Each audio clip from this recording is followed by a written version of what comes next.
이토 히로부미, 류큐 왕국을 병탄하다. 신명호 부경대 사학과 교수. 명실상부한 우리 영토이니 내정 간섭 말라. 1규슈 남쪽 섬들로 구성된 왕국, 해상교통의 요지청, 뒤늦게 상황 반전시키려 안간힘 썼으나 불가항력. 류큐 왕국은 12세기부터 몇 개의 집단이 세력을 다투다가 1429년 등장한 통일왕국으로 오키나와 중심지인 나하의 동부에 있는 슈리를 도읍으로 삼았다. 2000년 세계문화유산으로 등록된 류큐 왕국의 슈리성. 1877년 고종 14, 광서 3, 메이지 10음력 7월. 하여장은 이홍장의 추천으로 초대 주일 공사가 됐다. 그의 나이 40세였다. 북경에서 필요한 절차를 마치고 하여장이 도쿄에 도착한 때는 음력 10월이었다. 임무 수행에 앞서 하여장은 메이지 천황을 예방하고 광서 황제의 국서를 전달했다. 대천국 대왕제가 대일본국 대왕제에게로 시작하는 광서 황제의 국서는 특기할 만했다. 고대로부터 중국 황제가 공식적인 문서에서 일본 천황을 대일본국 대왕제라 지칭한 것은 처음이었다. 그뿐이 아니었다. 중국에서 일본에 상주사절을 보낸 것 역시 처음이었다. 그와 같은 일의 배후에 이홍장이 있었다. 이홍장은 청나라가 서구열강에 대항하자면 일본의 협력이 필수적이라 판단해 1871년 청일소 오조규를 체결했고 1877년에는 초대 주일 공사로 하여장을 파견했던 것이다. 하여장의 공식 임무는 청나라와 일본의 협력 증진이었다. 하지만 내막은 그렇지 못했다. 동북아 대표 국가인 청나라와 일본이 협력해 서구 열강에 대항해야 한다는 명분에 앞서 양국의 국익이 심각하게 충돌했던 것이다. 당시 청나라와 일본은 류큐를 놓고 첨예하게 대립했다. 류큐는 일본 규슈 남쪽에서 대만 북부 사이의 쭉 늘어선 섬들로 구성된 왕국이었다. 동남아에서 중국의 상해, 일본의 나가사키 또는 조선의 부산 등으로 가려면 류큐 열도를 통과해야 했고 반대로 동북아에서 동남아로 가려 해도 류큐 열도를 거쳐야 했다. 이 같은 지리적 이점을 살려 류큐 왕국은 이른 시기부터 동북아와 동남아의 국제교류를 중개의 불을 쌓았다. 그 같은 국제교류를 보장받기 위해 류큐 국왕은 명나라 때부터 중국 황제의 책봉을 받아왔다. 조선에도 사절을 파견해 교린 관계를 유지했다. 그런데 1609년 광해군 일본의 사스마 번주가 류큐 왕국을 침공해 국왕과 왕자 등을 포로로 잡아갔다. 이후 류큐 국왕은 즉위할 때 중국 황제의 책봉을 받으면서 동시에 사스마 번주의 허가도 받았는데 이를 양속관계라고 했다. 다만 사스마번에서는 혹시라도 이런 사실을 청나라에서 알고 항의할까 두려워 양속관계를 비밀로 했다. 당시만 해도 사스마번은 청나라의 힘을 두려워했던 것이다. 1854년 미국의 페리 제독은 일본과 미일 화친조약을 체결한 후 류큐로 가서 미류 화친조약을 체결했다. 이후 류큐는 프랑스, 네덜란드, 이탈리아 등과도 화친조약을 체결함으로써 서구 열강에 대해서는 완전한 독립국으로 행세했다. 이렇게 청나라와 일본에 대해서는 속국이고 또 서구 열강에 대해서는 독립국인 류큐의 생존은 아슬아슬했다. 사스마번이 류큐를 병탄하지 못한 이유는 청나라 때문이었는데 그 청나라가 아편전쟁 이후 급속도로 약화됐다. 그 틈을 타고 메이지 일본은 류큐 왕국을 병탄하려 들었다. 사무라이의 퇴장과 함께 가속도 내는 서구 근대화. 19세기까지 오키나와에 존재했던 류큐 왕국의 전통춤. 생선 광주리와 노를 이용해 오키나와 어민의 생활상을 보여준다. 1872년 메이지 일본은 기왕에 류큐 왕국이 서양 각국과 체결한 조약을 외무성이 관할하겠다고 공포한 후 류큐의 외무성 출장소를 설치했다. 이렇게 류큐 왕국의 외교권은 일본에 탈취됐다. 여기에서 더 나아가 1875년 메이지 일본은 류큐 왕국으로 하여금 청나라에 조공을 하지 못하게 하는 동시에 일본 연호와 일본 법률을 시행하라 요구했다. 외교권에 이어 국왕 통치권까지 탈취하려는 속셈이었다. 이렇게 되면 류큐 왕국은 사실상 멸망한 것이나 마찬가지였다. 이에 항의해 류큐 곳곳에서 반일 독립 시위가 일어났다. 이에 힘입어 류큐의 지도자들은 메이지 일본의 청원에 청나라에 조공을 계속하게 해달라고 간청했다. 조공을 계속하는 한 청나라에서 류큐의 독립을 지켜줄 것이라 기대했기 때문이었다. 하지만 류큐를 병탄하려는 메이지 일본에서 그 청원을 들어줄 리 만무했다. 그러자 류큐 사람들은 1877년 초 청나라 복건성으로 밀항에 구원을 요청했다. 이홍장은 초대 주일공사로 부임하는 하여장으로 하여금 사태를 조사하고 대책을 세우게 했다. 도쿄의 하여장은 은밀하게 류큐 사람들을 만나 관련 사실을 조사했다. 아울러 일본의 내부 사정과 군사력도 조사했다. 조사 결과 일본의 군사력은 예상 외로 허약한 듯이 보였다. 당시 일본 육군은 3만 명, 해군은 4천 명으로 조사됐다. 근데 군함은 15척으로 나타났다. 여기에 더해 일본 내부는 심각하게 균열돼 있었다. 하여장이 도쿄에 부임하던 해인 1877년에 일본은 서남전쟁이라고 하는 내전을 1년 가까이 겪었다. 지난 1873년의 정한론에서 패배해 낙향했던 사이고, 다카모리가 사무라이 2만여 명을 동원해 1877년 봄에 군사반란을 일으켰던 것이다. 가고시마에서 봉기한 사이고는 규수의 주요 도시들을 점령하는 등 기세를 올렸다. 하지만 사이고는 6만여 정부군과 치열한 전투를 벌인 끝에 결국은 패배해 1877년 가을 자살했다. 사이고가 군사반란을 일으킨 가고시마는 도쿄에서 봤을 때 서남쪽에 위치했다. 그래서 사이고의 군사반란은 서남전쟁이라고도 불렸다. 메이지 일본은 사이고의 군사반란을 진압하기 위해 1년 국가 예산에 해당하는 돈을 써야만 했다. 그 결과 열악하던 국가 재정은 더더욱 열악해졌고 정부 부채는 천정부지로 치솟았다. 하여장이 도쿄에 부임해 조사한 일본은 서남전쟁의 후유증, 사무라이들의 불만, 그리고 열악한 국가 재정 등으로 고통받고 있었다. 그렇지만 사이고의 군사반란은 메이지 일본에 유리한 면도 없지 않았다. 무엇보다도 서구 근대화 추진의 가장 큰 걸림돌이던 사무라이들이 퇴장했다는 사실이 그것이었다. 본래 메이지 일본은 사무라이의 전통과 가치를 지키겠다는 존왕양이 운동 결과 탄생했다. 존왕양이의 이념으로만 본다면 서구 근대 문명은 사무라이 전통과 가치에 부합하지 않으므로 타도 대상이었다.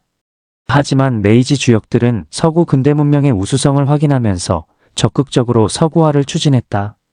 여기에 불만을 품은 사이고와 사무라이들이 반란을 일으킨 것이 서남전쟁이었다. 역설적이지만 서남전쟁으로 사무라이들이 일시에 사라지면서 메이지 일본의 서구 근대화는 더욱 가속도를 내게 됐다. 사이고의 군사반란은 메이지 주역들의 세대교체를 불러오기도 했다. 메이지 유신은 사스마번과 조슈번의 합작으로 가능했다. 그래서 유신 3걸로 불리는 사스마번의 사이고, 다카모리, 오쿠보 도시미치 그리고 조슈번의 기도다카요시가 메이지 유신 직후의 실세 중 실세였다. 류큐 문제로 의견차 드러낸 이홍장과 하여장. 1682년 류큐의 소년기사 하마이카에게 3단을 인허하는 도사쿠의 국제면장. 당시만 해도 류큐는 일본에 속하지 않은 독립국가였다.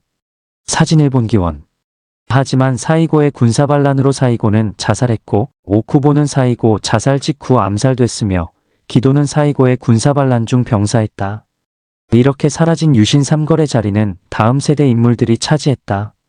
예컨대 조슈번의 야마가타, 아리토모와 이토 히로부미 그리고 사스마번의 사이고, 스구미치가 대표적이었다. 야마가타 아리토모는 사이고의 군사반란을 진압하면서 차세대 육군 지도자로 떠올랐다. 이토 히로부미는 오쿠보를 뒤이어 내무경이 되면서 차세대 정치 지도자로 자리매김했다. 대만 침공군의 총사령관이던 사이고, 스구미치는 차세대 해군 지도자로 자리 잡았다. 그렇기는 했지만 아직 이들 3명의 영향력은 과거 유신 3걸에는 미치지 못했다. 1878년 고종 15, 광서 4, 메이지 11음력 4월. 하여장은 그동안 조사한 결과와 더불어 대책을 정리해 총리하문과 이홍장에게 보고했다. 그 보고서에서 하여장은 류규 문제를 해결하기 위한 대책 4가지를 제시했다. 첫째는 류큐에 즉각적으로 군함을 파견하자는 제안이었다. 류큐의 독립과 청나라의 종주권을 유지하기 위해 당장 무력을 사용하자는 의미였다. 하여장의 제안대로 군함을 파견할 경우 일본이 류큐에서 물러나면 문제가 없지만 맞대응으로 군함을 파견할 경우 전쟁 가능성이 높았다.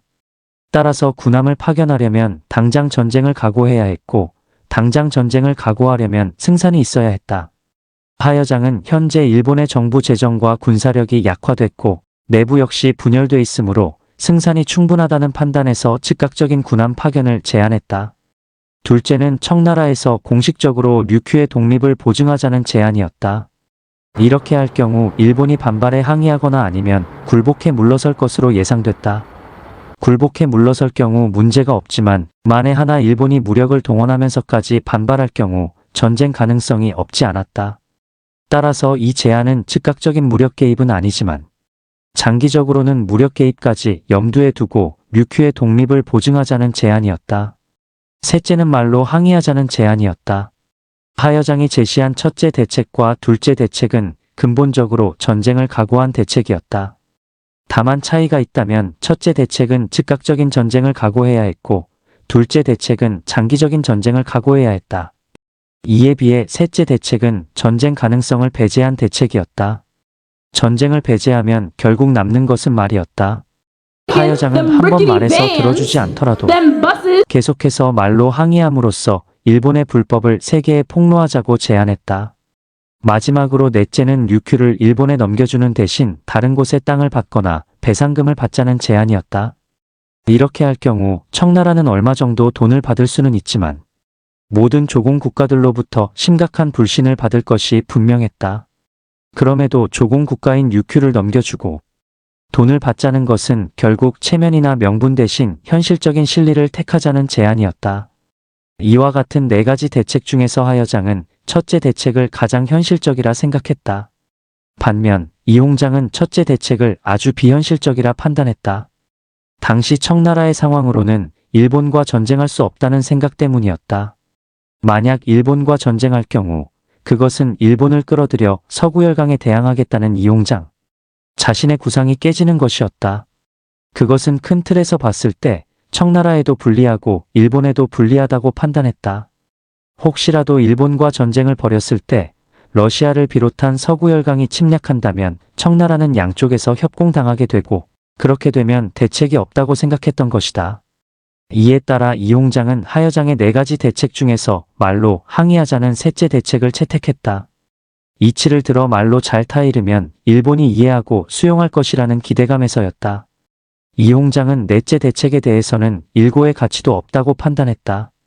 청나라가 아무리 힘이 빠졌다고 해도 조공 국가를 넘겨주는 대신 돈 몇 푼을 받는다는 것은 자존심이 허락하지 않았던 것이다. 그런 면에서 당시 이홍장은 대국의 자존심을 지키려 노력했다고 이해할 수 있다. 서구열강은 수수방관, 청나라는 속수무책.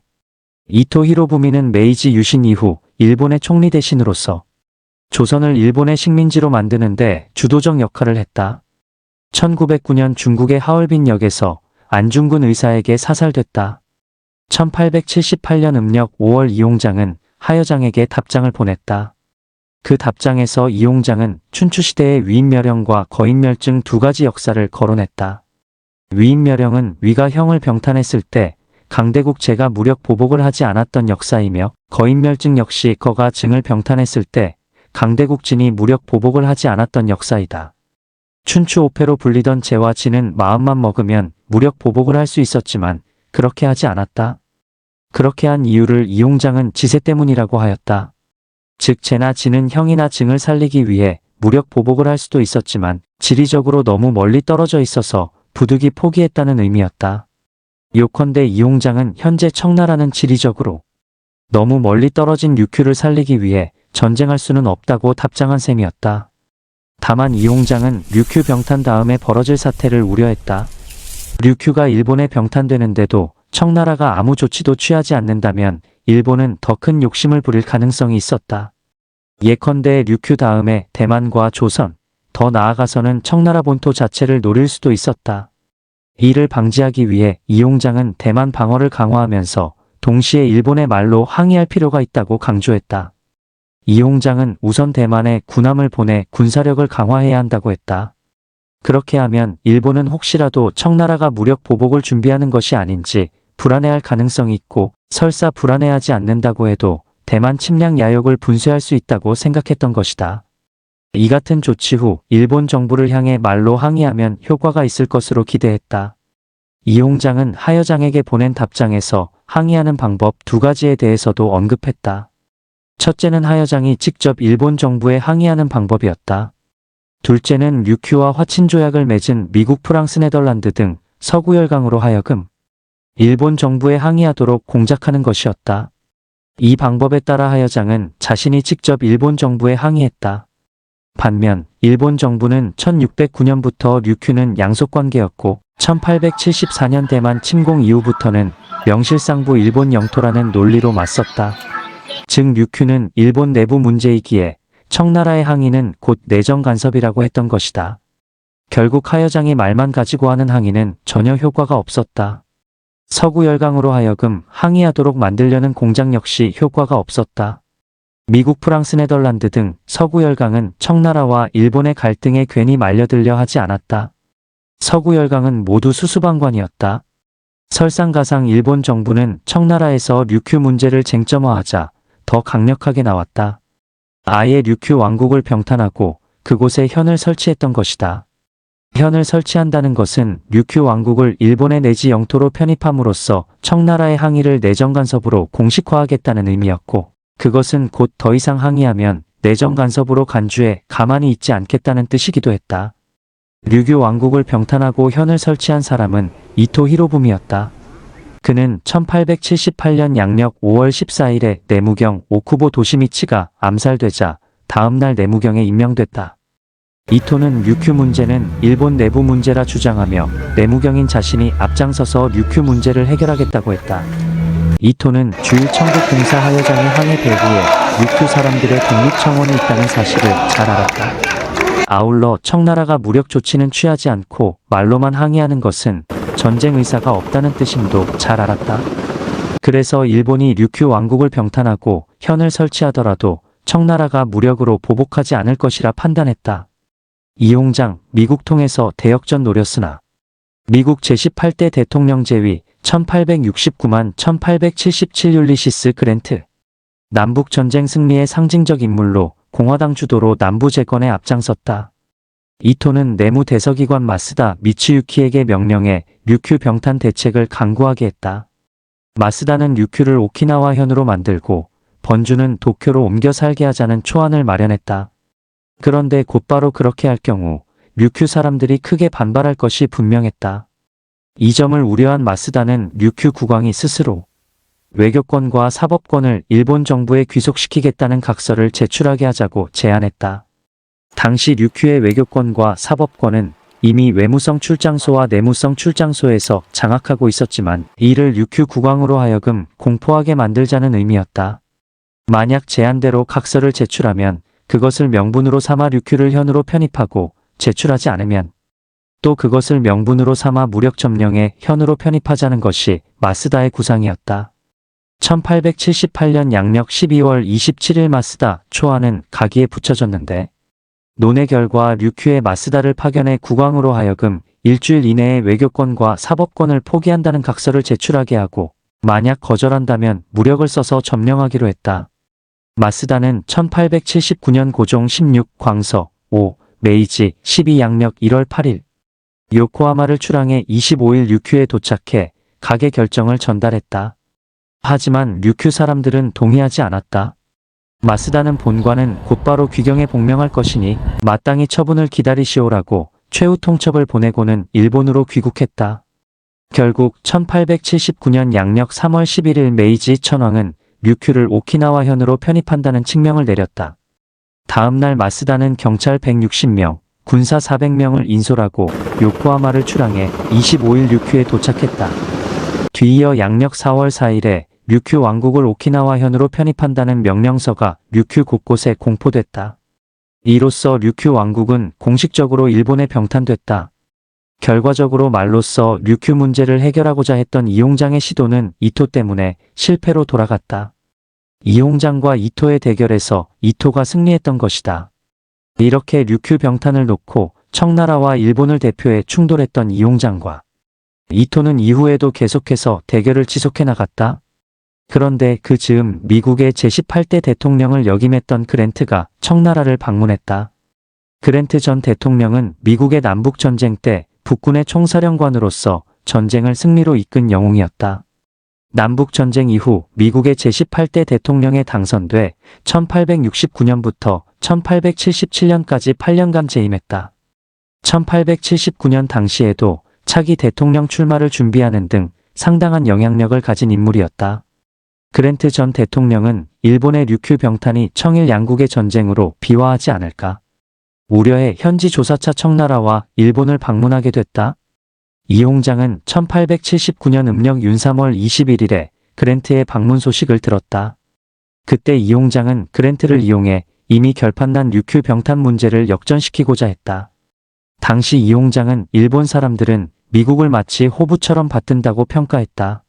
그랜트는 1879년 음력 4월 8일 천진에 도착했고 이후 북경에 가서 공친왕을 면담했다. 뒤이어 음력 4월 23일에 그랜트는 천진 북양하문에서 이홍장과 회담했다.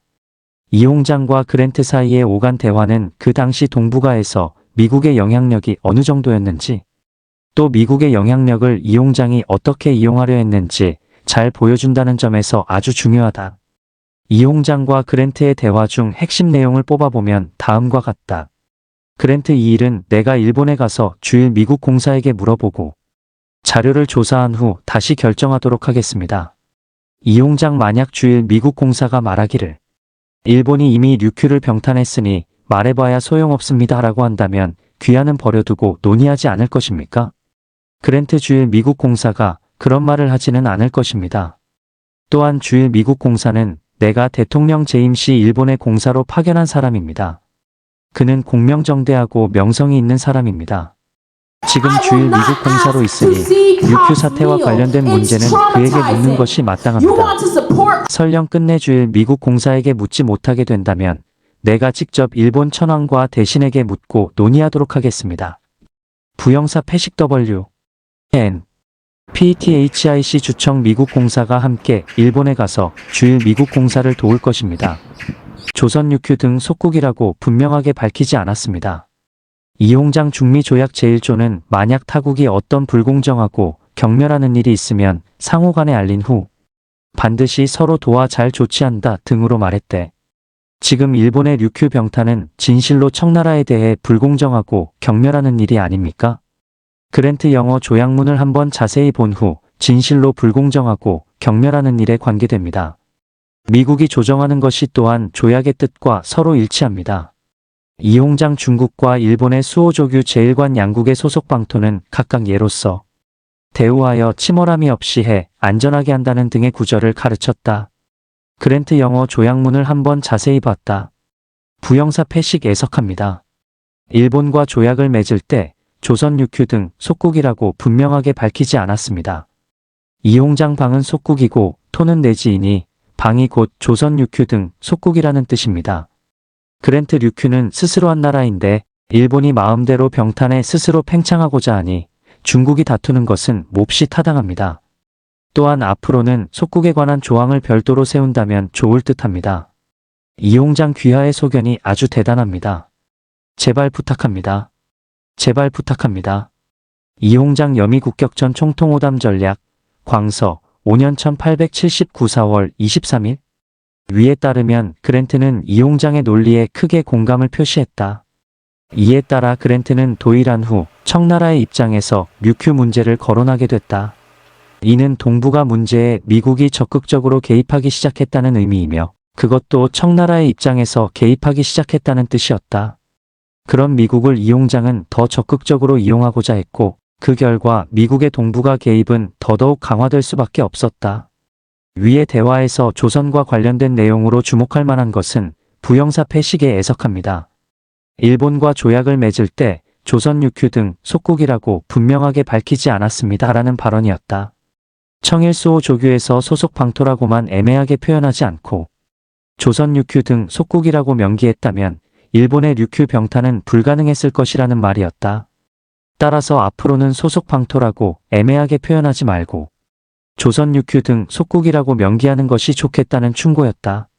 그랜트 역시 앞으로는 속국에 관한 조항을 별도로 세운다면 좋을 듯합니다라고 동조했다. 이에 대해 이홍장은 귀하의 소견이 아주 대단합니다라고 적극적으로 호응했다. 결국 이홍장은 류큐가 독립을 유지한다면 서구열강과 화친조약을 맺을 때 속국에 관한 조항을 별도로 세울 작정이었고 장차 조선이 서구열강과 화친조약을 맺을 때도 속국에 관한 조항을 별도로 세울 작정이었던 것이다. 이렇게 류큐 병탄을 거치면서 동북아 문제는 이제 미국의 적극적인 개입이라는 변수에 더해 청나라의 속국에 관한 별도의 조항이라는 새로운 변수가 등장해 더더욱 복잡한 양상을 띠게 됐다. 그것은 동북아 국제관계에서 열강의 목소리는 더 커지는 반면 속국의 목소리는 더 작아진다는 의미였다. 심지어 독립국으로 인정받지 못하는 속국은 마치 류큐 왕국처럼 열강의 흥정 대상으로 전락할 수도 있었다.